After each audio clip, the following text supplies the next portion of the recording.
એટલું પાપમય કેમ ન હોય, પણ વૈકુંઠ લોકમાં પણ એની પૂજા થાય છે. દ્રષ્ટાંત તરીકે અજામિલ છે જ. અજામિલ જેવા પાપીને મૃત્યુના સમયે પુત્રના બાને ભગવાનનું નામ ઉચ્ચારણ કરે છે અને એને વૈકુંઠની પ્રાપ્તિ થઈ ગઈ. તો જે લોકો શ્રદ્ધાથી ભગવાન નામનું ઉચ્ચારણ કરે એને પ્રાપ્ત થવામાં શું બાકી રહે, એમ સુખદેવજી અહીંયા પૂછે છે. એટલે પરીક્ષિતજી પૂછે છે સુખદેવજીને કે ભગવાન ધર્મરાજ કોણ છે?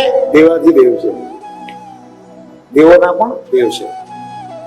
અને આ બધા જ જીવ એ કોના વશમાં છે?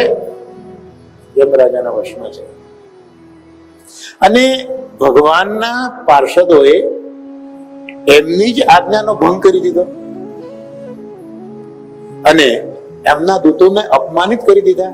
કારણ કે પૂછ્યું ને કે તમે કહો ધર્મ કોને કહેવાય? ધર્મની સભામાં અધર્મ પ્રવેશ તો એવું અમને લાગે છે. જો કેવા વાક્યો પાર્ષદોએ સોફિસ્ટિકેટેડલી કહ્યા છે.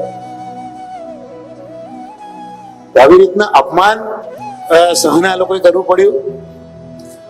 તો જ્યારે યમરાજાના દૂતો યમપુરીમાં આવ્યા, અજામિલનો વૃત્તાંત કયો, ત્યારે યમરાજાએ એમના દૂતોને શું જવાબ આપ્યો?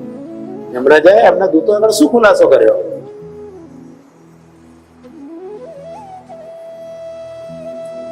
સુખદેવજીને કહે છે પરીક્ષિતજી કે મેં પહેલા આવું કોઈ દિવસ સાંભળ્યું નથી કે કોઈ પણ કોઈ બી કારણથી ધર્મરાજના શાસનનું ઉલ્લંઘન કરે.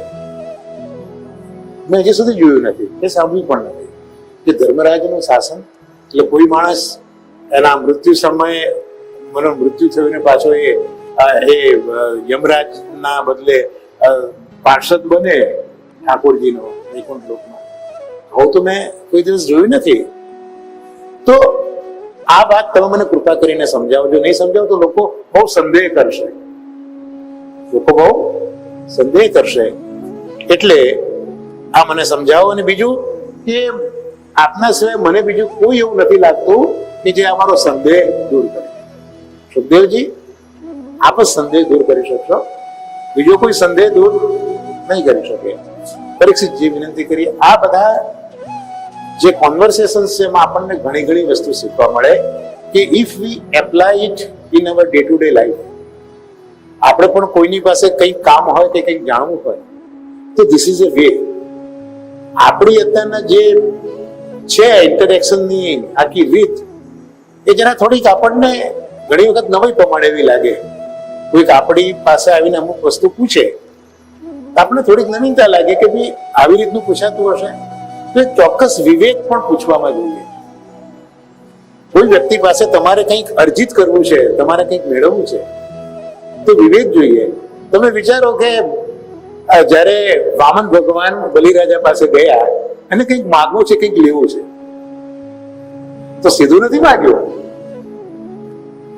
બલિરાજાના પૂર્વ પુરુષો હતા, એમના ગુણગાન ઠાકોરજીએ ગાયા છે.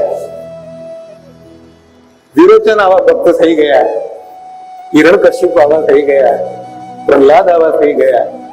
એમ જે પેલા ચારણોને ભાટ જેમ વંશાવલી વાંચે,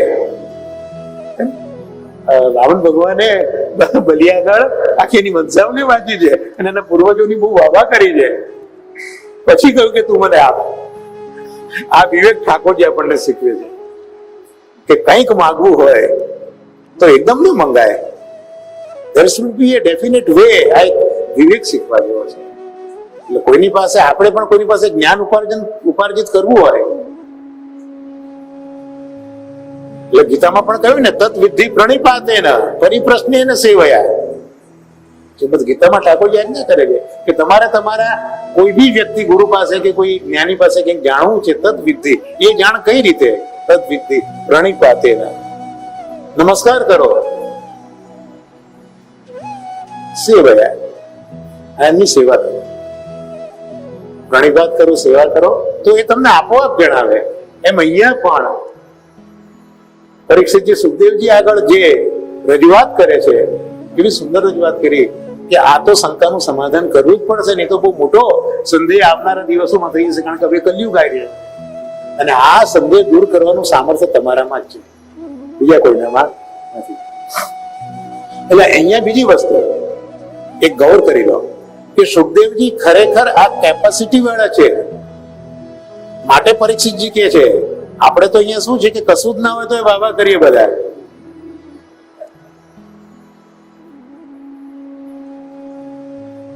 તો અહીંયા એ ફ્લેટરી કહેવાય અને આ એપ્રિસિએશન કહેવાય. અને એપ્રિસિએશન અને ફ્લેટરીમાં આસમાન જમીનનો ફરક છે. ફ્લેટરી ઓલવેઝ કાઉન્ટરફીટ મની, આ યાદ રાખજો. એટલે પરીક્ષિતજી અહીંયા જે કરી રહ્યા છે તે એપ્રિસિએશન કરે છે, ફ્લેટરી નથી કરતા. અને આપણે બધા પ્રાય મોટા ભાગે શું કરીએ છીએ? ફ્લેટરી. જાણકારો તો બિચારો ક્યાં ખૂણામાં ઉભો હોય ખબર જ ના હોય કોઈને. અને ભાગવતજીએ કહ્યું છે કે કલયુગમાં એવો સમય આવશે કે વ્યાસપીઠ ઉપર નહીં જાણનાર જ બિરાજશે. આવું ભાગવતમાં વ્યાસજીએ બાક્યું છે. એટલે અહીંયા એપ્રિસિએશન જે આપણે કરવાનું છે તે જરૂરી છે, ફ્લેટરી કરવાની જરૂર નથી, પણ એક વિવેક ચોક્કસ જોઈએ. એટલે આ બધી નાની નાની વસ્તુઓ પણ આપણને કેટલું મોટું લેસન ભાગવતમાંથી પ્રાપ્ત થાય છે. જો if V digest it, we can digest it. અને આપણે જો આપણા જીવનમાં મૂકીએ તો કેટલી બધી વસ્તુઓ આમાંથી આપણને મળે છે. હવે સુખદેવજી કહે છે કે જયારે ભગવાનના પાર્ષદોએ યમદૂતોનો પ્રયત્ન વિફળ કરી દીધો ત્યારે એ લોકો યમપુરીને શું કે સંયમની પુરી, સંયમની પુરી, યમપુરીનું બીજું નામ. ત્યાં એમના સ્વામી પાસે ગયા અને ત્યાં જઈને નિવેદન કર્યું. જો શબ્દ પણ કેવો છે, નિવેદન. પૂછ્યું એવું નહીં, નિવેદન કર્યું. એક એક વિવેક કેટલો ભાગવતમાં જોવા મળે છે. અમે નિવેદિત કરીએ છીએ, પૂછવામાં બી તોછડાઈ છે, દાસત્વ નથી રહેતું. નિવેદિત કરીએ છીએ, દાસત્વ છે, એક ચોક્કસ વિવેક છે. યમદૂતે કહ્યું કે પ્રભુ, સંસારમાં જીવો 3 પ્રકારના કર્મ કરે, બધા જ જીવો ઘણા બધા કર્મ કરે, પણ ક્લાસિફિકેશન કેટલા? 3 ક્લાસિફિકેશન. કયા? કોક પાપ કરે, કોક પુણ્ય કરે, અને કોક પાપ અને પુણ્ય બંને. હવે પાપ અને પુણ્યની વ્યાખ્યામાં હું પડતો નથી. એવું માનવું કે બીજાને પીડા આપવી તે પાપ છે અને બીજા ને મદદરૂપ થવું તે પુણ્ય છે. એટલે ટૂંકી વાર્તા આપણે કરો, બહુ આપણે પાપ પુણ્યની ફિલોસોફીમાં ઉતરવું નથી. પણ 3 પ્રકારના કર્મ આપણા હોય છે, આપણા બધાના. પાપ કર્મ, પુણ્ય કર્મ અને પાપ અને પુણ્ય મિશ્રિત કર્મ. અને એ જીવોના એ કર્મોનો ફલ આપનારા કોઈ શાસક તો હોય ને. તમે કોઈ કર્મ કર્યું તો એનું ફલ આપે તો કોઈ શાસક તો જોઈએ ને. તો એવા કેટલા શાસક છે? જેમ કે શું કે છે કે કર્મનું ફલ આપનારા કેટલા શાસક છે? જો સંસારમાં દંડ આપનારા ઘણા બધા શાસક હોય, એક નહીં પણ ઘણા બધા શાસક હોય, તો કોને સુખ આપે અને કોને દુઃખ આપે એવી વ્યવસ્થા નક્કી ના હોય, કારણ કે તુંડે તુંડે મતિર ભિન્ના. એટલે આપણે ત્યાં કહ્યું છે કે જે બુદ્ધિજીવી હોય એનો સંગ કાશીએ ના પહોંચે.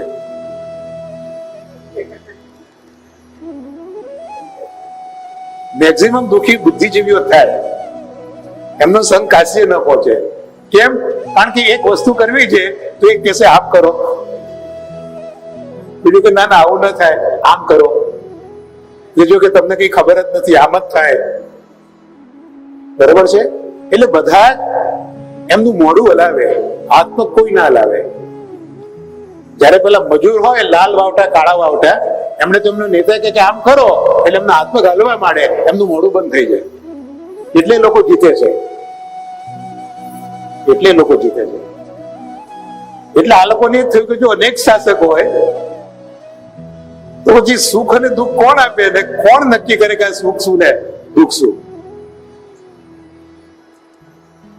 તો આ બધી વ્યવસ્થા એક સરખી ન થાય.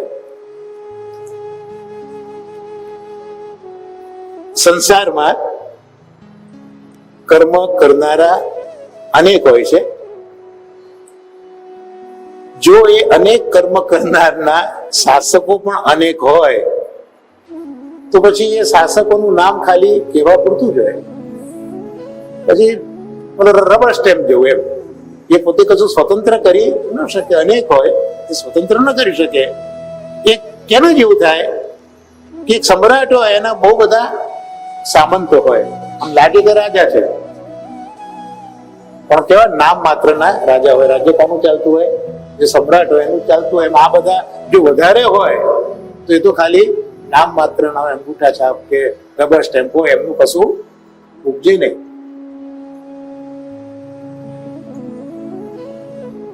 તો અમને એ સમજાવો કે માત્ર આપ જ સમસ્ત પ્રાણીઓ ના સ્વામી અને અધીશ્વર છો, આવી અમારી સમજ છે. અમે તો એવું સમજીએ છીએ કે આપ એક જ છો, જ્યાં બધા જીવોના સ્વામી પણ છો, અધીશ્વર પણ છો, એમના કર્મ પણ જુઓ છો, એ પ્રમાણે તમે એને ફલ પણ આપો છો, દંડ પણ કરો છો. તમે જ મનુષ્યના પાપ અને પુણ્યના નિર્ણાયક છો, દંડ કરીને શાસન કરો છો.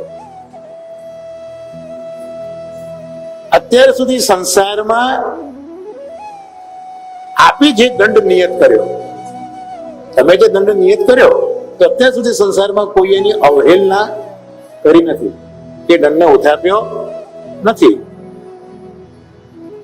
પણ આ વખતે કંઈક જુદું થયું. ચાર અદ્ભુત, પાછા કહે છે તો ખરા કે ચાર અદ્ભુત સિદ્ધો, એટલે વ્યક્તિત્વ જેવું હતું કે એ એના વ્યક્તિત્વની અંદર આવી જ ગયા. ખરેખર તો આ જ અધિકાર છે. અધિકાર હંમેશા અધિકાર અંતઃકરણ સાથે સંબંધ રાખે છે. ભાગવતમાં પ્રથમ સ્કંદ અધિકાર છે. ત્યાં મહાપ્રભુજી સ્પષ્ટ કહે છે કે અધિકારનો સંબંધ કોની સાથે છે? અંતઃકરણ. બાહ્ય તમારી પ્રોફાઇલ અધિકાર નથી. અત્યારના એ વસ્તુ સ્વીકારું છું કે અત્યારના મોટા સમાજમાં બાહ્ય વસ્તુઓથી જ અધિકાર સિદ્ધ થતો હોય છે. અંતઃકરણના અધિકારને કોઈ વિચારતું નથી, એ વસ્તુ જુદી છે. પણ આપણે તો મહાપ્રભુજી શું કહે છે કે અધિકાર અંતઃકરણથી સિદ્ધ થાય. એટલે એ જે વ્યક્તિનું વ્યક્તિત્વની સેવામાં જે લોકો આવે છે ને, એ અંતઃકરણના એના પ્રભાવથી સેવામાં આવે. એક રાજાને ત્યાં એક ચિતારો આવ્યો. વિશ્વનો સારામાં સારો પેન્ટર કહેવાય, અને ખૂબ અદભુત ચિત્રો ખરીદે, બહુ કિંમતી, અને મોટા મોટા સામંતો અને અમીરો એના ચિત્રો ખરીદે. એટલે આ રાજાને ત્યાં આવ્યો. રાજા પણ કલા રસિક હતો, કલા પારખુ હતો.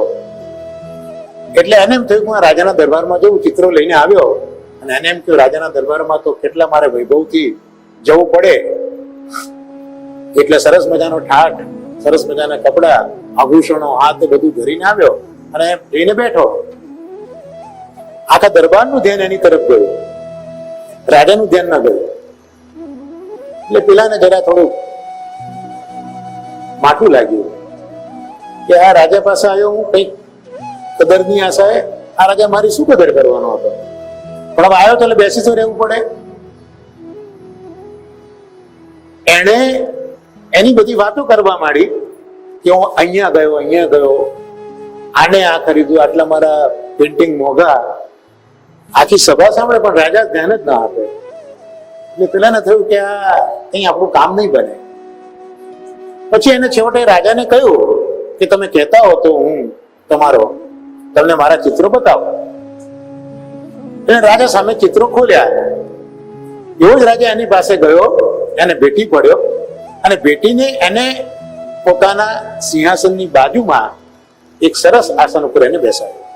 એટલે આ એકદમ નવાઈ પામી ગયો કે આ અત્યાર સુધી મારે સામે જોતો નહોતો અને મેં એકદમ આટલો બધો મારા પર ઓળ દોડ થઈ ગયો. એટલે રાજાએ ચિત્રો ખરીદી અને ખૂબ ધન પણ આપ્યું અને ખુશ કર્યો. એટલે જતા જતા રાજાને પૂછ્યું કે રાજા સાહેબ, આ તમારું વર્તન મને ન સમજાય. રાજાએ કીધું કે તું જે આવ્યો અને તે જે પ્રભાવ પાડ્યો એ બાહ્ય પ્રભાવ હતો, અને હું બાહ્ય પ્રભાવથી અંજાતો નથી. પણ મેં તારા ચિત્રો જોયા ત્યારે મને લાગ્યું કે ના, ખરેખર તારો આંતર પ્રભાવ મોટો છે. એ આંતર પ્રભાવને મેં સન્માનિત કર્યો, તારા બાહ્ય પ્રભાવને હું સન્માનિત કરવામાં માંગતો નથી. તો આવા બી વ્યક્તિઓ હોય છે. એટલે અધિકાર ક્યાંથી છે? અંતઃકરણથી છે. એટલે આજે યમદૂતો પણ શેમાં આવી ગયા? નહીં તો આજે આપણે લૌકિકમાં જોઈએ કે મોટા મોટા ફોજદારો આવે લોકો આગળ, તો બિચારા થથરી જાય બધા. પણ એ લોકો પણ નીચું જોઈ જાય એવી કોઈક વ્યક્તિ હોય ને, એ એનો અંદરનો અધિકાર છે. મેં એવું વાંચ્યું છે મહાત્મા ગાંધીની ઓટોબાયોગ્રાફીમાં કે મોહમ્મદ અલી જીણા, જે આ પાકિસ્તાન માટે જવાબદાર આપણે ગણીએ છીએ, તો મોહમ્મદ અલી જીણા મહાત્મા ગાંધીને મળતા પણ કોઈ દિવસ મહાત્મા ગાંધીની આંખોમાં આંખ મેળવીને કોઈ દિવસ વાત એમણે નથી કરી. કારણ કે હી વોઝ નોઈંગ કે જો આ મહાત્માની આંખમાં મારી આંખ મળી તો આ દોષો એટલો તાકાત વાળો છે કે એના વિચારો એ મારા મગજમાં ઠોકી દેશે. એને ડર હતો. હી વોઝ અફ્રેડિંગ કે આ મને મારા નિશ્ચય ઉપર દ્રઢ નહીં રહેવા દે. એટલે એ મળ્યા છે મહાત્મા ગાંધીને, પણ કોઈ દિવસ એમને એ જીવન નથી કરી કે મહાત્માની આંખોમાં આંખ મેળવીને કામ કરે. આ અધિકાર, આ અંતઃકરણનો અધિકાર, ભાગવતાઓ અધિકાર આપણને શીખવે છે. એટલે યમના દૂતો પણ પ્રભાવમાં આવી ગયા. કીધું કે અદભુત સિદ્ધો હતા અને આપની આજ્ઞાનું પણ ઉલ્લંઘન એ લોકો તો કરી દીધું.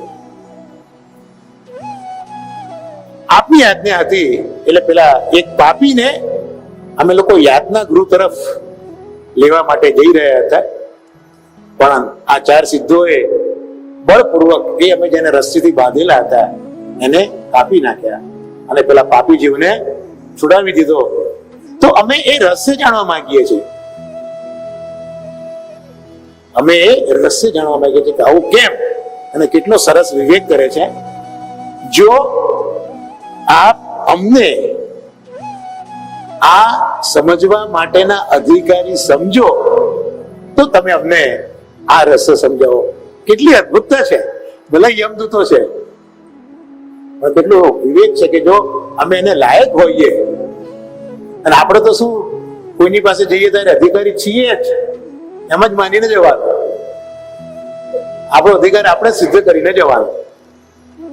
જો આપને યોગ્ય લાગે તો તમે અમને કેટલી એક ઉદાત્ત ભાગવત ધર્મની આ પરંપરા છે સાહેબ. સામેના વ્યક્તિનું હૃદય આર્દ્ર થઈ જાય. હા, તમારો આ એપ્રોચ હોય ને પણ હૃદયથી, પેલો દેખાવનો નહીં, હિપોક્રેસી નહીં. આપણે તો બોલવામાં પછી બહુ હોશિયાર, આવું તો આપણે બહુ વખત કરીએ છીએ, પણ આપણું મન જાણતું કે ખરેખર આપણે અંદરથી બોલીએ છીએ કે ઓળથી બોલીએ છીએ. એટલે જો ખરેખર હૃદયથી આવું આગળ કોઈની આગળ બોલીએ ને સાહેબ, એના હૃદયમાં રહેલો મારો માયલો છે ને એ હાલી જાય. આવી રીતે તમે રજૂઆત કરો તો, એટલે જો અમે અધિકારી હોઈએ શું સમજતા હો તમને આ વાત તમે કરો. કે આશ્ચર્યની વાત છે કે આ બાજુ અજામિલે નારાયણ શબ્દ એના મોઢામાંથી નીકળ્યો અને બીજી બાજુથી આ પાર્ષદો ડરતો ને અમે આવીએ છીએ. આવા શબ્દો બોલતા બોલતા ઝટપટ અજામિલ પાસે પહોંચી ગયા. આ રજૂઆત કરી. સુખદેવજી કહે છે, પરીક્ષિત, યમદૂતે આ પ્રકારનો પ્રશ્ન કર્યો ત્યારે યમરાજા પ્રસન્ન થયા. અને યમરાજાને અહીંયા શું કહે છે કે દેવ શિરોમણી છે. યમરાજા પણ સામાન્ય નથી. દેવ શિરોમણી છે, મૃત્યુનો દેવ છે અને પ્રજાનું શાસન કરે છે. આ જ યમરાજા જયારે ધર્મ તોડવા બેસે ત્યારે ધર્મરાજા બની જાય છે, અને એ જયારે શિક્ષા કરવા દંડ લઈને બેસે ત્યારે તે યમરાજા બની જાય છે. અને યુધિષ્ઠિર એ આ યમરાજાના અંશ છે. યુધિષ્ઠિરે ધર્મનો અંશ છે. ધર્મરાજાના અંશ તરીકે યુધિષ્ઠિરજી છે.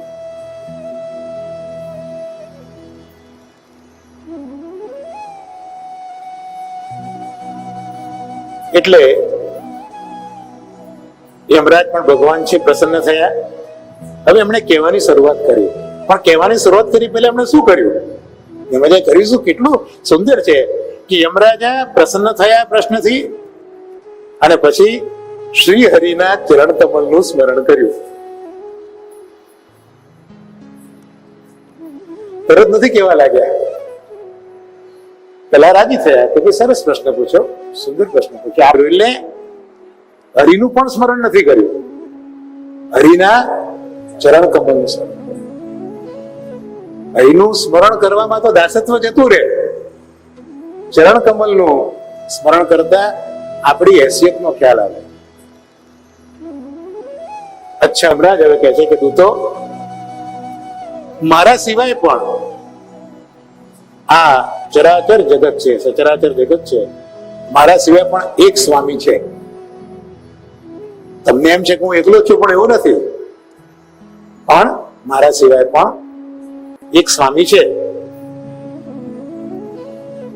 અને એ સ્વામી એવો છે કે જેમ સૂતરમાં કપડું હોય, આપણે ખબર ન પડે કે આમાં સૂત કયું છે, કપડું જ દેખાય, જેમ સૂતરમાં કપડાની જેમ આ આખું વિશ્વ એની અંદર વ્યાપી ગયું છે, તાણાવાણાની જેમ.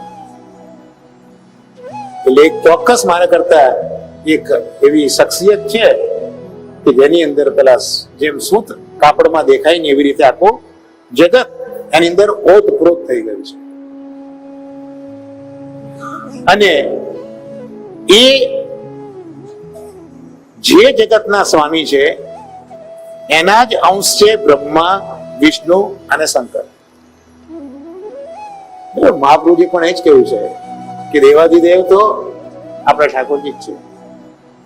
બ્રહ્મા, વિષ્ણુ, મહેશ દેવ હશે, શંકર મહાદેવ હશે, વિષ્ણુ પણ કદાચ દેવાધિદેવ હોઈ શકે, યમ પણ છે, પણ એ દેવોના પણ ખરેખર જો કોઈ દેવ હોય તો ઠાકોરજી છે.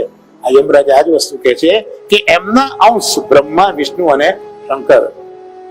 તો બ્રહ્મા જગતની ઉત્પત્તિ કરે, વિષ્ણુ સ્થિતિ કરે અને શંકર પ્રલય કરે છે. એટલે એમની આજ્ઞા પ્રમાણે. આમ તો આખલો હોય, નાથે ત્યારે બળદ થાય. તો આખા જગતને પેલા નાથેલા બળદની જેમ પ્રભુએ આધીન કરી રાખ્યું છે. હવે એના માટે પણ કેટલી સુંદર વાત સમજાવે છે. હવે આ બળદ સાથે સરખાયું, આપણે બધાને આખા જગતને બળદ સાથે સરખાવ્યા, પણ કેવી રીતે? તો યમરાજા કહે છે કે એક ખેડૂત હોય, એ એના જે બળદો હોય એને પહેલા નાની નાની દોરીઓથી માંગે. બળદને પહેલા આ જે ખેડૂત હોય એના ખબર પડે, મને બહુ ખબર નહીં પડે આમાં, પણ પહેલા બળદોને નાની નાની દોરીથી માંગે. અને બધાને નાની નાની દોરીથી બાંધે, પછી એક મોટી આડી દોરી હોય એની સાથે છેવટે બાંધી લે. પહેલા નાની નાની રસ્સીઓથી બાંધે અને પછી એક લાંબી આડી રસ્સી લે, એમાં બળદને બાંધે. આવી રીતે ઠાકોરજીએ શું કર્યું? આપણને બધાને જે નાની નાની રસ્સી છે, તો નાની નાની રસ્સીથી બાંધ્યા કઈ રીતે? વર્ણ અને આશ્રમના ધર્મો, વર્ણ અને આશ્રમના ધર્મો. આ બધી ઠાકોરજીએ આપણને વર્ણ આશ્રમના ધર્મો બતાવીને આપણને નાથી દીધા છે કે આપણે જીવન જીવવું હોય તો આપણે વર્ણ અને આશ્રમના ધર્મો મુજબ જીવવું. એટલે શ્રી મહાપ્રભુજી આજ્ઞા કરી છે કે વર્ણાશ્રમ ધર્મનું પાલન કરતા કરતા ભગવત સેવા કરો. આપણે બધા ભગવત સેવામાં એટલા બધા ઉમળકામાં આવી ગયા કે આપણે વર્ણાશ્રમ ધર્મને પાછળ કે આપણે તો પુષ્ટિ મારી ગયા. આપણા માટે ક્યાં વર્ણાશ્રમના ધર્મો? પણ શ્રી મહાપ્રભુજી જુઓ કે ગોપીનાથ ચરણો જુઓ, શ્રી કૃષ્ણજી મહારાજ જુઓ કે પુરુષોત્તમજી લેખવાળાના તમે ગ્રંથો વાંચો, જ્યાં સુધી આપણે સાધન કક્ષામાં છીએ ત્યાં સુધી વર્ણાશ્રમ ધર્મ એ મુખ્ય છે, ભગવત ધર્મ પણ મુખ્ય નથી. આ શ્રી મહાપ્રભુજી કહે છે. હા, પછી આપણા બધા વિદ્વાનો જે સમજાવતા હોય તે, પણ મહાપ્રભુજી, ગોપીનાથ ચરણો, કૃષ્ણજી મહારાજ, પુરુષોત્તમજી લેખવાળા, કે જ્યાં સુધી સાધન કક્ષામાં છીએ ત્યાં સુધી વર્ણાશ્રમ ધર્મો જ મુખ્ય ધર્મ છે અને ભગવત ધર્મ ગૌણ છે. આવું લખે છે, ગૌણ છે. જ્યારે તમે ફલ કક્ષાએ પહોંચો છો એ વખતે ભગવત ધર્મ મુખ્ય છે અને વર્ણાશ્રમ ધર્મ ગૌણ છે. પેલો જે બ્રાહ્મણ હતો જેને બુહારી પોતાની જનોઈથી બાંધી, એના માટે ભગવત ધર્મ મુખ્ય હતો અને વર્ણાશ્રમ ધર્મ ગૌણ હતો, માટે ગોસાઈજી રાજી થયા. આજે વર્ણ અને આશ્રમની નાની નાની દોરડાઓથી આપણને બાંધ્યા અને પછી વેદવાણી રૂપ મોટી રસ્સીમાં આપણને બાંધી દીધા. એટલે વેદોમાં આ કરવા ન કરવો, પેલા વર્ણ આશ્રમના ધર્મ બતાવ્યા અને પછી વેદના ધર્મ બતાવી દીધા. એ વેદે કહ્યું છે આ કરો, નિષેધ અને વિધિ, તો આ કરો. તો અલ્ટિમેટલી ક્યાં આપણે બાંધી દીધા? વેદની સાથે બાંધી દીધા. આ રીતે જીવ પોતાના કર્મરૂપ બંધનમાં આવી ગયો. વર્ણાશ્રમ ધર્મના પણ કર્મો કરો, વેદના પણ કર્મ, એટલે જીવ શેમાં બંધાઈ ગયો? પોતાના કર્મમાં પોતે જ ફસાઈ ગયો. વ્યક્તિ પણ પોતાના કરેલા કર્મમાં જ ફસાતી જાય છે ને. આપણને ખબર નથી પડતી, પણ આપણા કરેલામાં જ આપણે ફસાતા જઈએ છીએ. હવે યમરાજા કહે છે કે એક તો હું, એટલે યમરાજા, ઇન્દ્ર, પછી નિરુતિ એ નામના એક ઋષિ છે, નિરુતિ, વરુણ, ચંદ્રમા, અગ્નિ, શંકર, વાયુ, સૂર્ય, બ્રહ્મા, 12 આદિત્ય, વિશ્વ દેવતા, 8 વસુ, સાધ્ય 49 મરુત, મરુત કેટલા છે? 49 મરુત, સિદ્ધ 11 રુદ્ર અને ભૃગુ કે જે રજોગુણ અને તમોગુણ સિવાયના છે, પ્રજાપતિ, મોટા મોટા દેવતા, આ બધા સત્વ પ્રધાન છે. આટલા જે ગણાયા એમાં શું મુખ્યતા છે? ગઈકાલે આપણે ભાગવતમાં જોયું ને, આ બધા મુખ્યતા શું છે? સત્વ પ્રધાનતા છે. એટલે સત્વ તો હંમેશા મોટું છે રજસ તમસ કરતા. તો આ બધા સત્વ પ્રધાન હોવા છતાં પણ આ બધા જ એ ભગવાનની માયાને આધીન છે. ભગવાન એમને નચાવે છે. સત્વ પ્રધાનતા હોવા છતાં પણ આટલા બધા જે સેલિબ્રિટીઝ, આપણી ભાષામાં કહીએ તો આ બધી સેલિબ્રિટી કહેવાય, આધ્યાત્મિક વિશ્વની આ બધી સેલિબ્રિટી કહેવાય. તો ઠાકોરજી એમને માયાના બળથી નચાવે છે, અધીન છે. અને ભગવાન ક્યારે કેવું રૂપ કરવાનું ઈચ્છશે એ આ બધાને ખબર નથી પડતી, તો બીજાને ક્યાંથી ખબર પડવાની?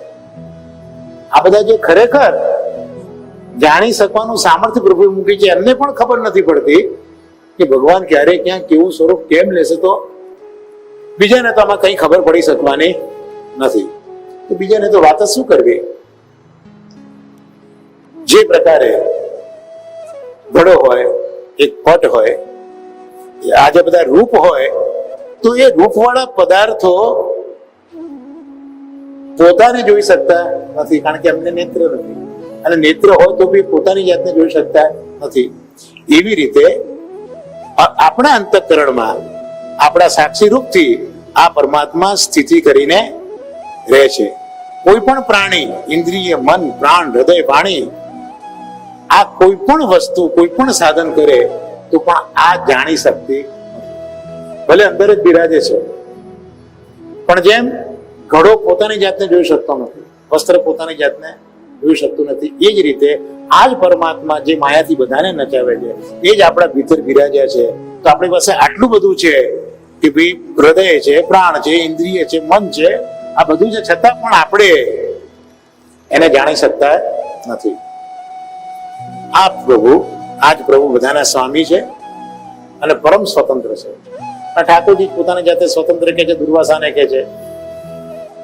અમરીશ દુર્વાસા આખ્યાનમાં જુઓ, ત્યાં ઠાકોરજી કહે છે જ ને કે ભલે હું સ્વતંત્ર છું પણ ભક્તો આગળ તો હું અસ્વતંત્ર છું. એટલે આ ભગવાન એ સ્વતંત્ર છે અને એ માયાપતિ છે. એટલે માયાપતિ પુરુષોત્તમના દૂત એ પણ કેવા છે? ભગવાનની સમાન છે. માયાપતિ પુરુષોત્તમના દૂત પણ કેવા છે? ભગવાનની સમાન છે. એટલે પરમ મનોહર રૂપ છે એમનું. ગુણ અને સ્વભાવ પણ કોના જેવા છે? ભગવાનના છે. એટલે જો પુષ્ટિ પ્રવાહ મર્યાદા ગ્રંથમાં જુઓ, તમે વિચારો, રેફરન્સ કે મહાપ્રભુજી પોતાના સમર્પિત વૈષ્ણવો સાચા વૈષ્ણવને કઈ કક્ષા આપે છે? પુષ્ટિમ કાયન નિશ્ચય. પુષ્ટિજીવો ભગવાનના શ્રી અંગમાંથી, શ્રી વિગ્રહમાંથી ઉત્પન્ન થયા છે. ત્યાં મહાપ્રભુ યાજ્ઞા કરે છે કે તારતમ્યમ ન સ્વરૂપેશુ તત્ક્રિયાસુ વા ન દેહેશુ. એટલે આ જીવો ભગવદ વિગ્રહમાંથી ઉત્પન્ન થયા તો ભગવાનના સ્વરૂપ ગુણમાં કોઈ તારતમ્ય, કોઈ ભેદભાવ, જરા પણ ઓછાપણો આ જીવોમાં નથી. આ પ્રોફાઇલ સુધી મહાપ્રભુજી આપણને લઈ જવા માગે છે. મહાપ્રભુજી માગે છે, આપણે ઈચ્છતા નથી. એ વસ્તુ જુદી છે. એટલે આ ભગવાનના પાર્ષદો પણ કોના જેવા છે? ઠાકોરજીના જેવા છે.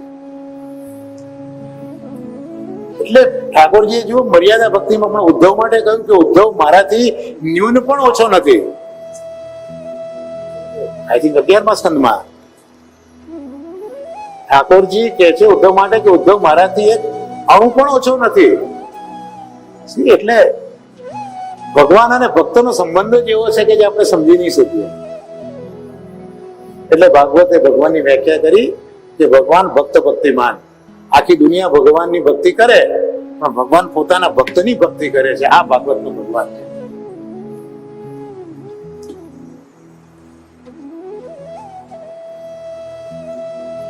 યમરાજા કહે છે કે આ તો વિષ્ણુ ભગવાનના પાર્ષદો છે. કેવા પાર્ષદો? સૂર પૂજિત, દેવતા પણ જેની પૂજા કરે છે એવા પાર્ષદો. એમના દર્શન જ બહુ દુર્લભ છે. એમના તો દર્શન જ દુર્લભ છે. અને આ પાર્ષદો ભગવાનના ભક્તજનો ને એમના શત્રુઓથી અને મારાથી પણ, એટલે યમરાજા કે મારાથી પણ અને અગ્નિ વગેરે બધી જ વિપત્તિઓથી આ પાર્ષદો ભગવાનના ભક્તોને સુરક્ષિત રાખે છે. યોગક્ષેમમ વહામ્યહમ. યોગક્ષેમમ વહામ્યહમ. પાર્ષદો આ કાર્ય કરે છે. પણ કોનો? ભગવાનના ભક્તો. ભક્ત કોને કહેવાય? ભક્ત કોને કહેવાય? જે પ્રભુથી વિભક્ત નથી એનું નામ ભક્ત. આપણે બધા જ પ્રભુથી, એટલે શું તો છું જ, પણ જે પ્રભુથી વિભક્ત નથી એ ખરેખર ભક્ત છે. સ્વયં ભગવાને જ ધર્મની મર્યાદાનું નિર્માણ કર્યું છે. કારણ કે વેદ ને બધું કોણે બનાવ્યું? ઠાકોરજીએ. એટલે ધર્મની મર્યાદા કોણે નક્કી કરી? ઠાકોરજી નક્કી કરી છે. એને ન તો ઋષિ જાણી શકે છે, કે ન દેવતાઓ જાણે છે, કે ન સિદ્ધગણો જાણે છે. એટલે આટલા બધા એમિનન્ટ ફિગર્સ પણ એ ભગવાનના ધર્મોને મર્યાદાને જાણતા નથી. ધર્મની મર્યાદાને, કે ધર્મની પણ એક ચોક્કસ મર્યાદા હોય છે. અને ધર્મની મર્યાદા સમજાય તો પછી ભાગવતનો પુષ્ટિ ધર્મ સમજાય. સિતારો સે આગે જહાં ઓર ભી હૈ.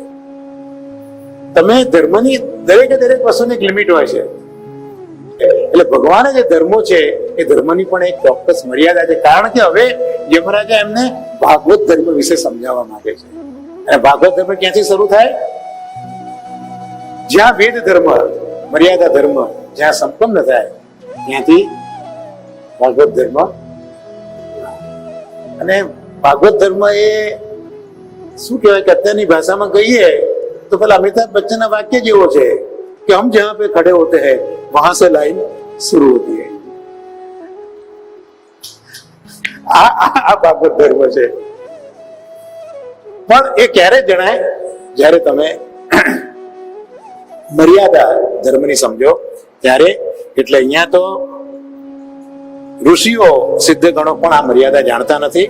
આવી સ્થિતિમાં મનુષ્ય, વિદ્યાધર, ચારણ, અસુર એ બધા તો આ મર્યાદા ક્યાંથી જાણી શકવાના છે? ભગવાન દ્વારા એક ધર્મ નિર્મિત થયો છે, એનું નામ ભાગવત ધર્મ. એ પરમ શુદ્ધ અને અત્યંત ગોપનીય છે. આ જાણે ત્યાં પ્રગટ કરવા જેવું નથી. શ્રી મહાપ્રભુજીએ પણ શ્રીમદ ભાગવતમાં અધિકારમાં આ જ વસ્તુ લખી છે કે ભાગવત જ્યાં ત્યાં સંભળાવવાની વસ્તુ નથી. જેને રસ છે, જેને પ્રશ્નો છે, જે અધિકારી છે એની આગળ જ ભાગવત કહેવાય. તો જ્યાં ત્યાં બેસીને જો ચાલો હું તમને ભાગવત સંભળાવું, એટલે આ બહુ જ ગોપનીય છે, અત્યંત શુદ્ધ છે, અને એને સમજવો પણ બહુ કઠિન છે. પણ એક વખત જો એને સમજી લઈએ તો એ સમજનારો ભગવત સ્વરૂપને પ્રાપ્ત કરી દે છે. ભાગવત ધર્મ તમે સમજ્યા તો માની લો કે ભગવાનના સ્વરૂપને તમે પ્રાપ્ત કરી દીધું. હવે આ ભાગવત ધર્મનું રહસ્ય, ભાગવત ધર્મનું રહસ્ય તો કોણ છે કે તે ભાગવત ધર્મનું રહસ્ય જાણે છે? કોક તો છે, કોક તો હોવું જોઈએ જ્યાં રહસ્ય જાણે. તો કોણ છે જે ઠાકોરજીના ભાગવત ધર્મના રહસ્યને જાણે છે? તો 12 વ્યક્તિ એવા છે કે જે ભાગવત ધર્મને જાણે છે. કોણ કોણ? બ્રહ્માજી, દેવર્ષિ નારદ, ભગવાન શંકર, સનત કુમાર, કપિલ દેવ, સ્વયંભુ મનુ, પ્રહલાદ, જનક, ભીષ્મ પિતામહ, બલિ, સુખદેવજી અને યમરાજ. આ 12 જણા આ ભાગવત ધર્મને જાણે છે. આ જગતમાં જીવ માટે બસ આ જ મોટામાં મોટું કર્તવ્ય અને પરમ ધર્મ છે. કયો ધર્મ? ભાગવત ધર્મ. તો ભાગવત ધર્મ કયો? કે એ બધા જીવો ભગવાનના નામ અને કીર્તનના જ ઉપાયો કરે, ભગવાનના ગુણાનુવાદના જ સાધનો કરે અને ભગવાનના ચરણોમાં એ લોકો ભક્તિ પ્રાપ્ત કરે. બસ અત્યારના કરવા જેવું હોય તો આ છે. ભલે વેદના ધર્મો રહ્યા, ભલે વર્ણાશ્રમના ધર્મો રહ્યા, પણ ખરેખર કરવા જેવું શું છે? ભગવાનના ગુણાનુવાદ અને ભગવાનના ચરણની ભક્તિ. આ જ ધર્મનું અનુસરણ કરવા જેવું છે. એટલે બીજું કઈ ન થાય. વૈષ્ણવી દીક્ષા પ્રાપ્ત કર્યા પછી નથી ઠાકોરજીની સામે આપણા હાથ પવિત્ર થતા, એ ભલે ન થાય તો બીજું કઈ નહીં. નથી થતું એવો એક દુઃખ રાખી, નથી થતો એવો એક અફસોસ કે આરતી રાખી અને ભગવાનના ગુણાનુવાદ એવું લઈએ તો પણ નિશ્ચિત પ્રભુ આપણી સાથે છે. પણ આ રીતની દ્રઢતા, આ રીતનો વિશ્વાસ આપણામાં હોવો જરૂરી છે. શ્રી મહાપ્રભુજી એટલે જ આજ્ઞા કરી, સેવાયામ વા કથાયામ વા યસ્યા શક્તિર દૃઢા ભવે યાવત જીવમ તસ્ય નાશો ન ક્વાપી મતિર મમ. અહીંયા જો કે ટીકામાં લખ્યું છે કે સેવા ને કથા, અહીંયા વા સમુચ્ચય વાચક છે, એટલે સેવા ને કથા બંને કરવાની છે. પણ મારા જેવા જીવ માટે સેવા ન કરી શકતો હોય તો મહાપ્રભુજી કહે છે કથા તો કર, ભગવાનના ગુણાનુવાદ તો દે. એટલે આ યુગમાં આ જ વસ્તુ બહુ મોટી છે. ભગવાનના નામોચ્ચરણની મહિમા તો જુઓ, ભગવાનના નામોચ્ચરણનો મહિમા તો જુઓ. અજામિલ જેવો પાપી એકવાર નામોચ્ચરણ કર્યું, એમાં મૃત્યુના પાસમાંથી છૂટી ગયો. ભગવાનના ગુણ, ભગવાનની લીલા, ભગવાનના નામ, એનું જો સારી રીતે મનુષ્ય કીર્તન કરે તો એના પાપ સર્વથા વિનાશ થઈ જાય છે. અને આનાથી મોટું બીજું કોઈ ફળ હોઈ ન શકે. કારણ કે અત્યંત પાપી અજામિલ, એને તો મરતી વખતે ચંચલ ચિત્તથી પુત્રનું નામ નારાયણ એ રીતનો ઉચ્ચાર કર્યો તો એ તો નામનો આભાસ હતો. પણ ઠાકોરજી એ નામના આભાસના હોવા છતાં પણ સારા પાપ એના બધા ક્ષીણ થઈ ગયા અને એને શું મળ્યું? મુક્તિની પ્રાપ્તિ. અને મુક્તિ તો મળી, પણ સાથે એ પણ પાર્ષદ બન્યો. વૈકુંઠમાં એ પણ પાર્ષદ બન્યો છે. મોટા મોટા વિદ્વાનો પણ એમની બુદ્ધિ ભગવાનની માયામાં મોહિત થઈ જાય છે. મુહ્યંતિ યસુરય, ભાગવતમાં આપણે મંગલાચરણમાં છે ને, મુહ્યંતિ યસુરય. એટલે આ બધી વેદોની વાતોમાં સૂર્ય એટલે જે બુદ્ધિમાનો છે, વિદ્વાનો પણ મોહિત થાય છે. એટલે મોહિત કઈ રીતના થાય છે કે એમાં પેલા કર્મના બધા ફળ લખ્યા હોય ને, કે આ કર્મ કરો તો આ ફળ મળે, આ કર્મ કરો તો, એટલે એ પેલી કર્મની લાલચમાં આ લોકો એટલા બધા મોહિત વેદની વાણીમાં થાય છે અને યજ્ઞ અને તર્પણમાં એવા લાગેલા રહે છે, એવા કર્મોમાં લાગેલા રહે છે કે જેથી એમને પેલા ફળ મેળવવા પડે. એટલે એ તો બધું કષ્ટ સાધ્ય છે. સહેલામાં સહેલું તો ભગવત નામ છે, તે લોકો સહેલું ભૂલી અને અઘરા પાછળ બધા લાગ્યા છે. કેમ? કારણ કે બધાને ફળ જોઈએ છે. વેદોએ જે ફળ બતાવ્યા, એટલે વેદોએ ફળ બતાવીને જેમ એટલે બુદ્ધિમાન પુરુષ એવો વિચાર કરી ભગવાન અનંતમાં સંપૂર્ણ પોતાનું અંતઃકરણ ભક્તિભાવથી સ્થાપિત કરી દેતા હોય છે બુદ્ધિમાન પુરુષો. અને આવા લોકોને હું દંડ આપી શકતો નથી. એ લોકો મારા દંડના અધિકારી નથી. પહેલી વાત તો એ કે આવા લોકો કે જેણે એમના અંતઃકરણમાં અનંત ભગવાનને મૂકી દીધા છે, તો એવા જીવો પહેલા તો કોઈ પાપ કરતા જ નથી. વચ્ચે બી મેં તમને કહ્યું હતું કે આપણે તિલક એટલા માટે કરીએ કે આપણું દાયિત્વ છે કે આપણે જોઈને એમ થાય કે આપણે ખોટું કરવું ન જોઈએ. અને કદાચ ખોટું થઈ ગયું તો આપણા મનમાં એમ થાય કરે આજે મારા તિલકની લાજ મારાથી જળવાય નહીં, કે તિલકની આમન્ય અમારા વૈષ્ણવ ધર્મને પાડી ના શકો. એક દિવસ એવું આવે કે પ્રભુ આપણને 24 કલાક સાચી વર્તણૂક કરાવે, પણ આ બધું થયા કરે. પણ એ છે તો આપણા મનમાં એવો ભાવ આવે. એમ પહેલા તો આવા લોકોને કોઈ પાપ કરવાનું મન થતું નથી. પણ કદાચ સંયોગવશ, કારણ કે પૂર્વના કર્મો વાસનાઓ એ પાપ કરાવી બી દે તો ભગવાનના ગુણગાન નાશ કરી દે છે. જેમ કપડા ધોવા માટે બધા સાબુના જાહેર ખબર બહુ આવે છે ને, ફલાણા ડિટર્જન્ટ, આ ડિટર્જન્ટ, એમ આપણા અંતઃકરણમાં જે મેલ છે, જે વાસનાઓ છે, એને ધોવા માટેનો ઉત્તમ કોઈ ડિટર્જન્ટ કે કોઈ બાર હોય તો એ છે ભગવદ ગુણનો. એનાથી મોટો સાબુ કોઈ નથી. તો એટલીસ્ટ આપણી પાસે સાબુ હોવો જોઈએ. સાબુ એટલે સામાન્ય બુદ્ધિ. આપણી પાસે સાબુ હોવો જોઈએ, સામાન્ય બુદ્ધિ, કે આ જો ભગવદ ગુણાનુવાદ રૂપી સાબુ આપણે અંતઃકરણને પ્રક્ષાલિત કરવા માટે ઉપયોગમાં લઈશું તો આપણે પાપથી મુક્ત થઈ શકીશું. આ જ ભાગવત ધર્મ છે. બાકી તો વેદના ધર્મ પ્રમાણે તમે પાપ કર્યું, તમારે ફળ ભોગવવાનું જ છે. તો આવી રીતે આપણે પણ એવા ખોટા કર્મ કર્યા છે એટલે આપણે ફળ ભોગવવાના છે. પણ સુપ્રીમ એક પ્રભુ એવા છે કે એ જો આપણો વિચાર કરે અને ગ્રેસ, તો જે રાષ્ટ્રપતિ કરે છે શું કરે છે? ગ્રેસ કરે છે.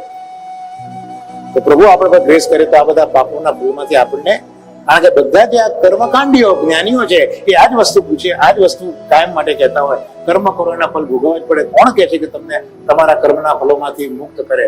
મહાપુરુષ કે જે ભાગવત મારું કહે છે, જે ભાગવત મને સમજાવે છે કે શુદ્ધ ચિત્ત થઈને અનંત ભગવાનના અંદર મારું ચિત્ત ડૂબાઈને હું ભગવાનના રૂપ ગુણ લીલા સ્વરૂપનું જો સતત ચિંતન કરું, મનન કરું, તો એ એવા છે કે મારા હૃદયમાં રહેલા પાપોને, they are the scavengers, જે પેલા કચરા સાફ કરનારા હોય ને, સ્કેવેન્જર્સ, એનું કામ કરે છે. આ ભગવત ગુણાનુવાદનું મહાત્મ્ય છે. તત્કાલ એ ગુણગાન એ પાપને નાશ કરે છે. સમદર્શી સાધુ ભગવાનને જ, જે સાધુ પુરુષ છે ભગવાનને જ સાધ્ય માને છે અને ભગવાનને સાધન માને છે. જેમ આપણા મહાપુરુષજી કહે છે, સાધન પણ સેવા, ફલ પણ સેવા, સેવાનું ફલ સેવા. એમ આને સમદર્શી પુરુષ કહેવાય. એ લોકો સાધ્ય તરીકે કે સાધન તરીકે કોને માને છે? પ્રભુને જ માને છે. અને મોટા મોટા દેવતાઓ સિદ્ધ પણ પવિત્ર ચરિત્રો ના પ્રભુનું પ્રેમનું ગાન કરે છે. તો આવા જે લોકો છે પણ જે પોતાનું સાધન અને સાધ્ય ભગવાનને જ માને છે, ભગવાનના પવિત્ર યશોનું વર્ણન કરે છે, તો ભગવાનની ગદા એમની સદાય રક્ષા કરતી રહે છે. મહાપ્રભુજીના ચરણમાં, દક્ષિણ ચરણમાં કમલ પછી ગદા બી છે. મહાપ્રભુજીના દક્ષિણ ચરણમાં જે 7 ચિહ્નો છે ને, એમાં કમલ પછી ગદા છે. તો ગદા આ જ કામ કરે છે કે જે ભગવાનના ગુણાનુવાદ કરે છે, કૃષ્ણને જ સાધ્ય અને સાધન માને છે. મહાપુરુષના ચરણમાં રહેલી આ ગદાનું ચિહ્ન એ આપણું રક્ષણ કરે છે. જરા પણ કોઈનાથી ડરવાની જરૂર નથી. આપણે આપણા માથે મહાપુરુષના ચરણ બિરાજે છે. સાચી પરિસ્થિતિમાં અડગ ઉભા રહેવું, ડરી ના જવું, ડગાઈ ના જવું, દબાઈ ના જવું. મહાવીરના ચરણનું સ્મરણ કરવું. આ ભાગવત એનો પુરાવો છે. અને એનાથી મોટી શીખ આપી યમરાજાએ કે આવા જીવો કે જેમની રક્ષા ગદા કરે છે એમની પાછળ ભૂલ કરીને પણ જતા નહીં. આવા જીવો પાસે યમદૂતોને કહે છે તમે લોકો ભૂલીને પણ ફટકતા નહીં. એમને દંડ આપવાનું સામર્થ્ય મારામાં પણ નથી કે કાલમાં પણ નથી. કાલમાં પણ એ સામર્થ્ય નથી. અને કાલ કર્મ નવ બાંધે રે જેમ તે શિવ ધનુષ ને સાધે રે, શિર ધનુષ ને સાધે રે, એવો માર્ગ શ્રી રાધા વર્ણો રે જ્યાં પ્રવેશ નહીં વિધિ પડે. જો કેટલું વલ્ભાખ્યાનમાં સુંદર વાત કરી છે. આ બધા ભાગવત ધર્મો છે બધા. એટલે આપણે પણ નિશ્ચિંત એટલા માટે કે we are the followers of Bhagavata Dharma, where the importance of Bhagavat gunanuvad is much much much higher than anything else. અને એ આપણને ત્યાં સુધી લઈ જાય કે જ્યાં પછી કોઈ આપણો પીછો કરી ન શકે. મોટા મોટા પરમહંસ દિવ્ય રસના લોભથી આ સંપૂર્ણ જગત અને શરીર વગેરેમાંથી અહંતા મમતા હટાવી દે છે, અકિંચન બની જાય છે અને નિરંતર ભગવાન મુકુંદના પાદારવિંદનું જે રસ છે, મકરંદ છે, એનું સદાય પાન કર્યા કરે છે. આ પરમહંસ લોકો પણ આવું કરે છે. આ પોતાની સગળી અહંતા મમતા શરીરમાંથી જગતમાંથી કાઢી અને ભગવાનના ચરણ કમલમાં જ રૂજાય છે. બસ એવા એમાં લપટાઈ જાય, એમાં એવા ફસાઈ જાય કે એમને પછી બીજું કઈ. જે દુષ્ટ લોકો આ દિવ્ય રસની વિમુખ થાય છે અને નરકના દરવાજા જેવા ઘર ગૃહસ્થીમાં તૃષ્ણા વધારી છે એને બોજો સમજીને ઘસડે છે, એવા જ લોકો પાસે એ મારા દૂતો તમારે વારંવાર જવું. એટલે આપણી પાસે પણ યમદૂતો રોજ આવે તો છે જ. એટલે જ્યાં સુધી આપણો હિસાબ પૂરો નથી થતો ત્યાં સુધી વિચાર કઈ કરી શકતા નથી. પણ આપણે બધા ઘર ગૃહસ્થીમાં એવા ફસાયા છે કે પેલા લોકો લાખ દિન ઉભા તો છે કે આનું એ કઈનું એ બેલેન્સ એકાઉન્ટ પૂરું થાય, જે ક્રેડિટ છે એ નીલ ઉપર આવે પછી અમારો વારો શરૂ થશે. પણ જો આપણે આજથી જ હરિ શરણમ શ્રી કૃષ્ણ શરણમ મમ એમ કરીએ તો યમરાજા જ કહેવું છે કે આવા જીવો પાસે તમારે ફરકવું તો બચવું તો એક રસ્તો ભાગવત બતાવે છે. જેની જીભ ભગવાનના ગુણ અને નામનું ઉચ્ચારણ નથી કરતી, જેનું ચિત્ત ભગવાનના ચરણારવિંદનું ચિંતન નથી કરતી, જેનું માથું એક પણ વાર ભગવાનના કૃષ્ણના ચરણમાં ઝૂકતું નથી, જે ભગવત સેવા વિમુખ છે, આવા જ લોકોને મારી પાસે લાવવા. એટલે યમરાજા પાસે જવું એ પ્રેમથી જવું, આટલું કરવું તો વિના પ્રયત્ન તમે યમરાજા પાસે પહોંચી. ભાગવત એની સાથ પૂરે છે, એની ગેરંટી આપે છે. એટલે યમરાજાને જોવા હોય તો આટલું કરવું આપણે, તો કોઈ પણ જાતની ટિકિટ ખર્ચવી, એક પૈસાનો બગાડ નહીં આપણો. આજે મારા દૂતોને ભગવાનના પાર્ષદોનો અપરાધ કર્યો છે. આજે મારા દૂતોને એવું હતું કે પાર્ષદોએ અપરાધ કર્યો છે. યમરાજા એમની બુદ્ધિ સ્થિર કરે છે. આ આચાર્યોનું લક્ષણ છે, આ મોટાનું લક્ષણ છે કે પોતાનાથી જે નાના હોય, કે પોતાના જે શિષ્યો હોય, કે પોતાના જે સ્નેહી હોય એમની ભૂલ બતાવે કે આ તું વિચારે છે પણ આવું નથી, ખરેખર આવું છે. આ પણ એક બહુ જ ઉમદા પરંપરા ભાગવતમાં છે. આપણે લોકો આપણા બાળકોને, આપણા આશ્રિતોને, આપણા સ્નેહીઓને આપણે આ બતાવી શકતા.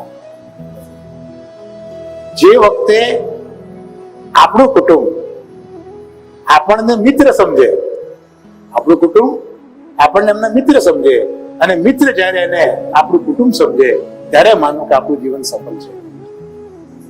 કીધું ઘરમાં રહીને પણ ક્યાં તમે તમારા છે. હા, મિત્ર જેવું વર્તન ક્યાં આપણને જોવા મળે છે? મિત્ર એને કહેવાય કે જે દુઃખમાં આગળ રહે અને સુખમાં પાછળ રહે. જેવું એટમોસ્ફિયર અત્યારના કોઈ જગ્યાએ આ ભાગવત આવું શીખવે છે કે જે પોતાના છે એને તમે માર્ગદર્શન આપો કે ભગવાનના પાર્ષદોનો તમે અપરાધ કર્યો છે અને ભગવાનના પાર્ષદોનો અપરાધ કરીને તમે શું કર્યું? સ્વયં ભગવાનનો તિરસ્કાર કર્યો છે. રામાયણમાં કહ્યું છે રામ સે બડ રામ કર દાસા. તુલસીદાસજી કહે છે રામ કરતા પણ મોટા છે કોણ? રામ છે બડે રામ કર દાસા, રામના દાસ છે, રામ કરતા પણ મોટા છે. એટલે ભગવાનના ભક્તો ભગવાન કરતા મોટા છે. તમે જયારે ભગવાનના ભક્તનું અપમાન કરો છો ત્યારે તમે ભગવાનનો તિરસ્કાર કરો છો, અપમાન નહીં, તિરસ્કાર કરો છો. કેટલા અદભુત ધર્મો ભાગવતમાં છે. એ મેરા બી અપરાધ, મારો પણ અપરાધ છે, કારણ કે તમે મારા છો. આપણે તો શું તેને એસ્કેપિઝમ, મેં ક્યાં કર્યું છે, આ મારા માણસે કર્યું ના. જેમ રાજા પોતે માને છે કે તમે કર્યું ને, હું પણ એટલો જ જવાબદાર છું, આ મારો પણ અપરાધ છે. જો કેવી ખેલદિલી છે, કેટલી હૃદયની ઉદાત્તતા છે ભૂલ સ્વીકારી લેવાની, નથી કરી છતાં સ્વીકારવાની, કારણ કે જેને કરી તે મારા છે. આપણે તો છાવરવાનો કે ઉપર સરસ મજાનો ઓપ આપવાનો જ પ્રયત્ન કર્યા કરીએ છીએ. પુરાણ પુરુષ ભગવાન છે, નારાયણ છે, બસ એ આપણા બધાની અપરાધ ક્ષમા કરે એમ છે. એટલે બે હાથ જોડીને માગે છે કે ભગવાન આ અપરાધ ક્ષમા કરે. અમે લોકો અજ્ઞાની છીએ, આટલા બધા જ્ઞાનીઓ હોવા છતાં અમે લોકો અજ્ઞાની છીએ, પણ જેવા તેવા અમે એમના છીએ. જેવો છું તેવો, અને વલ્લભ હું તારો છું, જેવા છે તેવા પણ અમે એમના નિજજન છીએ. અને એમની આજ્ઞા મેળવીને બે હાથ કરબદ્ધ થઈ એમની આજ્ઞાના પાલન માટે અમે સદાય ઉત્કૃષ્ટ રહીએ છીએ. પડઘો કેમ કે ઠાકોરજીના હૃદયમાં પડઘો પડ્યો, મારે જળ પીવું છે. પડઘો પડે પહેલા, પડઘો છે હું તૈયાર છું આપની સેવા માટે, આ જળ લઈને જ હું તો ઉભો છું. આવો પડઘો ઝીલવાની આપણી તત્પરતા હોવી જોઈએ. પ્રભુ કઈ આજ્ઞા કરે પહેલા જ બે હાથ જોડીને, હા પ્રભુ હું આ કરી લઉં છું, હા આપના સુખ માટે. આથી પરમ મહિમાવાળા ભગવાનના માટે તો યોગ્ય એ જ છે કે અમને ક્ષમા કરે. ક્ષમા વીરસ્ય ભૂષણ, ભગવાન વીર છે, ક્ષમા એમનું ભૂષણ છે. એટલે આપણે બધા ક્ષમાની વાત કરીએ તો પણ ક્ષમા તો એવા લોકો આપી શકે જે વીર છે. ક્ષમા વીરસ્ય ભૂષણ, આમ ઠાકોરજી ક્ષમા આપી શકે. આપણે તો ક્ષમાને યાચના જ કરવાની હોય. સુખદેવજી કહે છે કે પરીક્ષિત, આટલા માટે તું માની લે કે મોટા મોટા પાપો હોય એમાં સર્વોત્તમ અંતિમ અને પાપ આત્માઓનું નિર્મૂલ કરે એવા ભલે ઘણા પ્રાયશ્ચિતો હોય, પણ બધા પ્રાયશ્ચિતો ભગવાનના ગુણ લીલા અને નામોના કીર્તન આગળ થઈ ગયેલું. આનાથી જ સંસારનું કલ્યાણ થાય. કારણ કે પરીક્ષિતને જાણવું છે ને, તક્ષક કરડ્યો છે એટલે એને કયું પાતક કરે તો આમાંથી એ મુક્ત થાય, એ પરીક્ષિતને જાણવું છે. એટલે અજામિલ આખ્યાન પૂછે છે. જે લોકો વારંવાર ભગવાનના ઉદાર કૃપાપૂર્ણ ચરિત્રનું શ્રવણ કીર્તન કરે એમના હૃદયમાં પ્રેમમય ભક્તિનો ઉદય થાય છે. બરોબર ને? ગઈકાલે આપણે જોયું ને, ભક્તિનો ઉદય થાય છે. ભક્તિ રૂત્પદ્યતે પુરુષમ શોક મોહ ભયાપહ યસ્યામ વૈ શ્રૂયમાણાયામ કૃષ્ણે પરમ પુરુષે ભક્તિ રૂત્પદ્યતે પુંસ શોક મોહ ભયાપહ. પ્રભુના ગુણાનુવાદ કરતા, યસ્યામ વૈ શ્રૂયમાણાયામ એનું શ્રવણ કરતા, કીર્તન કરતા, ભક્તિ રૂત્પદ્યતે ભક્તિ ઉત્પન્ન થાય છે પુંસ પુરુષમાં. કોના માટે? કૃષ્ણે પરમ પુરુષે, પરમ પુરુષ કૃષ્ણ માટે ભક્તિ ઉત્પન્ન થાય છે. ભક્તિ કેવી છે? શોક મોહ ભયાપહ. એક વખત ભક્તિ હૃદયમાં ઉત્પન્ન થઈ પછી શોક ગયો, મોહ ગયો અને ભય ગયો. જો હવે વિચારો, શોક ભૂતકાળનો શોક હોય, ભૂતકાળનો શોક હોય, મોહ વર્તમાનનો મોહ હોય, અને ભય ભવિષ્યનો ભય હોય. એટલે જો ભક્તિ હૃદયમાં ઉત્પન્ન થઈ ગઈ તો તમારું ભૂત ભવિષ્ય અને વર્તમાન બધું જ સુધરી ગયું છે. આ ભાગવતનો દાવો છે યાર, ગેરંટી છે. કોણ ગેરંટી હવે આપે તમને? આપે છે કોઈ એવી ગેરંટી? ભાગવત આપે છે. હા, એટલે તમે કોઈ પણ આત્મશુદ્ધિ માટે કરો, કોઈ પણ વ્રત કરો, પણ આત્મશુદ્ધિ એનાથી થતી નથી જેવી ભક્તિથી થાય છે. જે મનુષ્ય ભગવાન કૃષ્ણના ચરણારવિંદ ના રસનો લોભી બની ભ્રમર બને છે એ સ્વભાવથી જ માયાને છોડી દે છે, માયાના વિષયોમાં ફસાતો નથી.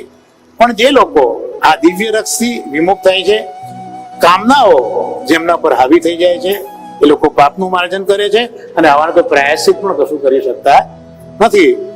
આથી જો કર્મની વાસના મિટાડવી હોય, આત્માને શુદ્ધ કરવો હોય, તો ભક્તિ, પ્રભુના ગુણાનુવાદ એ જ વસ્તુ ઉત્તમ છે. પરીક્ષિતજી જ્યારે યમદૂતોએ પોતાના સ્વામી ધર્મરાજના મોઢે આ પ્રકારનો ભગવાનનો મહિમા સાંભળ્યો, એનું સ્મરણ કર્યું, ત્યારે એમના આશ્ચર્યની સીમા ના રહી. ત્યારથી એ ધર્મરાજાની વાત ઉપર વિશ્વાસ કરવા લાગ્યા. આ બી એક શીખવા જેવું છે કે જયારે પછી મોટાઓ કહે એમની વાત ઉપર વિશ્વાસ કરવો. આજે આને પૂછવું, કાલે બીજાને પૂછવું, પરમ દિવસે ત્રીજાને પૂછવું, આ વિશ્વાસનું લક્ષણ નથી. એટલે ભાગવતમાંથી આ પણ શીખીએ આપણે, એક જણને પૂછવું પછી બીજાને પૂછવાની બહુ જરૂર નથી. નક્કી કરો તમારે કોને પૂછવું છે. આજે આને પૂછવું, કાલે ત્યાં પૂછો, પરમ દિવસે ત્યાં પૂછો. તો આ તમારામાં રહેલી અશ્રદ્ધા બોલે છે, શ્રદ્ધા બોલતી નથી.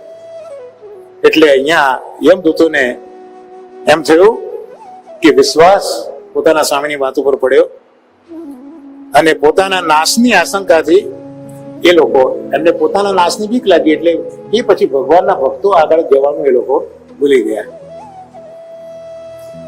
જવાની તો વાત છોડી દો, પણ આંખો ઉપાડીને પણ એમની સામે જોવાનું એ લોકો ભૂલી ગયા. સુખદેવજી અંતે પરીક્ષિતજીને કહે છે કે આ જે ઇતિહાસ છે એ ખૂબ જ ગોપનીય છે, ખૂબ ગોપનીય છે. જ્યાં ત્યાં આ પ્રકાશ કરવા જેવું નથી, કારણ કે આ યુગ, અજ્ઞાનનો યુગ આ વસ્તુ નહીં માને. ગોપનીય છે અને પરમ રહસ્ય વાળો છે. અને મેં તમને શરૂઆતમાં પણ કહ્યું હતું કે આ જે છે એ વ્યાસજીની સમાધિ ભાષા નથી, પરમત ભાષા છે. મેં તમને શરૂઆતમાં કહ્યું હતું પરમત ભાષા એટલે વ્યાસજી સમાધિમાં ના જોઈ હોય પણ કોકે કહી હોય.